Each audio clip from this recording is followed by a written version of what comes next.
Yes. Now we are going to study about the cell division. Cell division, it is a very important characteristic of our living beings because cell division takes place as well as the growth of the organisms depends on this cell division. When you have got injured, okay, that time your skin has ruptured, correct?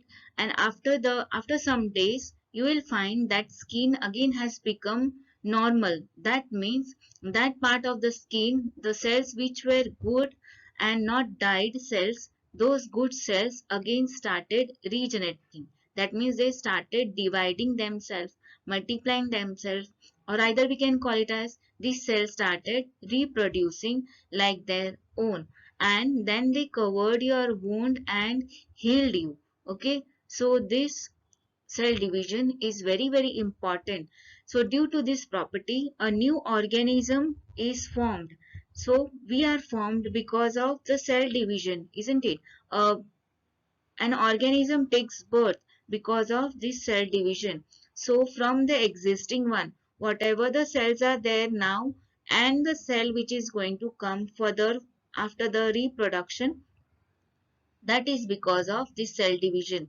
Okay, some multicellular organisms, they grow. Okay, our growth takes place. You have seen very small baby, a small baby so tiny.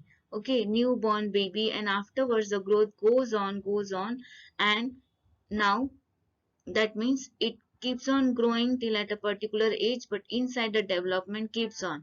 This growth, that means your muscles grows, your bones, the internal organs, they are very tiny first in that small baby, then it keeps on growing. Overall the organism keeps on growing. Okay, so this growth is because of the cell division. Emaciated body, the body which is weakened, or either you have got some fractured, or either there is some sickness, or there are some diseases again have to be recovered, there many cells inside your body dies, many cells gets ruptured.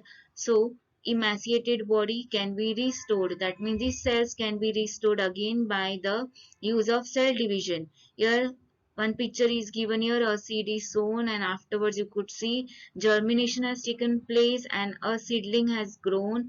All these things, that means the growth takes place in plants or either in animals, that is all because of cell division. The new generation appears, that is also because of the cell division.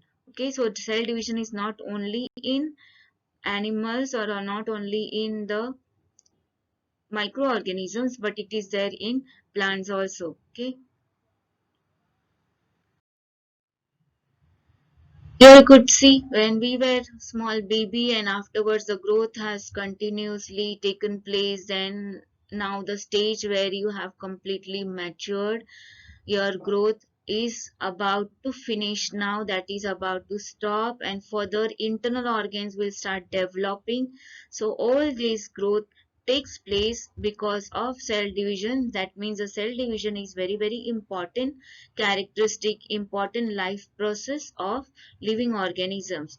Then tell me, what about non-living, or what about the microorganisms? Non-living, their cell doesn't divide, but the matter goes on depositing on them, then they become big and big, or either they become small.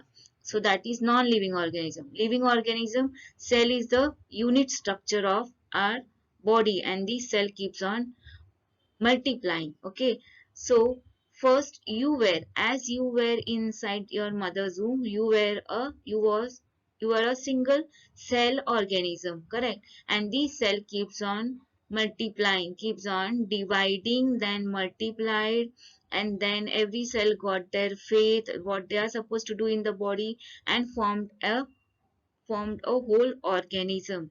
Okay,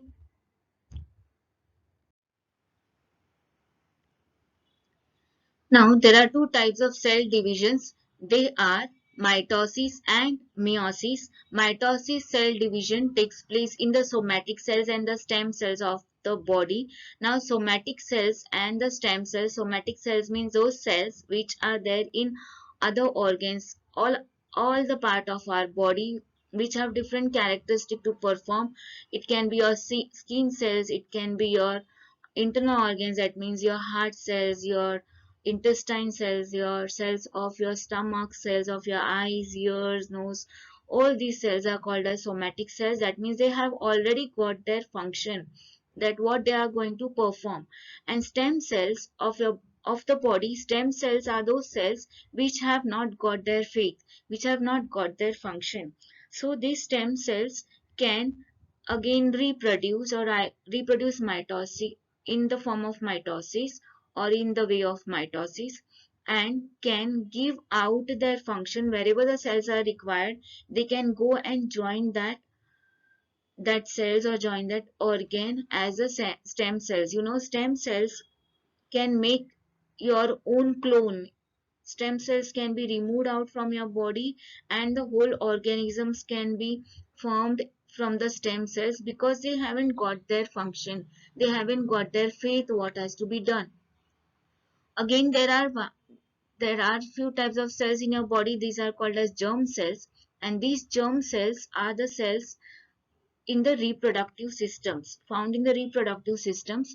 They function for your reproduction. That means a new organism can be born as same as that the existing organism. So these germ cells divide. They also have the capacity of cell division, but their cell division is known as meiosis. So two types of cell division you are going to study now, that is mitosis and the meiosis. So mitosis cell division takes place in somatic cells and stem cells, and meiosis takes place in the germ cell. That means only in your reproductive system. Meiosis takes place only in your reproductive system. Okay, so every cell is having a nucleus. As it is having a nucleus, that means inside the nucleus, there are genetic material. This genetic material we call it as chromosome. Okay, chromosome has all the coding system as you have studied last year. So it is having a capacity to divide. As soon as the message is been given by the nucleus that the cell has to be divided, the nucleus will start dividing first, and further the cell organelles will start dividing. That means actually while cell division, inside the nucleus the cell division starts. That means these chromosomes becomes double. Okay, as these chromosomes become double in number, so what will happen? As the chromosomes inside the cell, they are 2n in number. 2n means they are twice. That means in every of our cell we have 46 chromosomes, but when the cell has to divide, it becomes 4n. 4n means it will become 46 plus 46, how much? It will become 92 chromosomes. So during the somatic cell division, what will happen? The chromosomes will go on becoming double, and it will become 4n in number.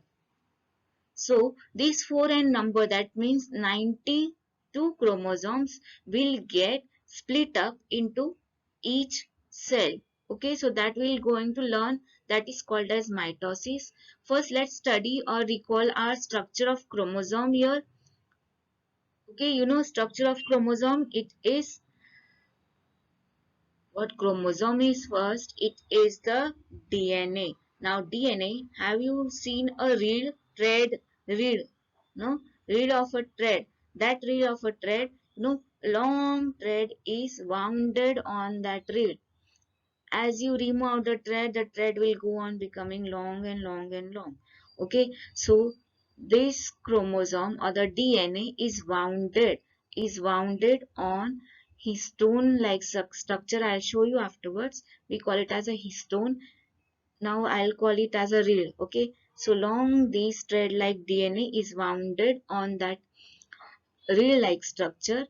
Okay, and together it is compact. Now threads reel, we call it as reel, correct? So your DNA's reel, we call it as chromosome.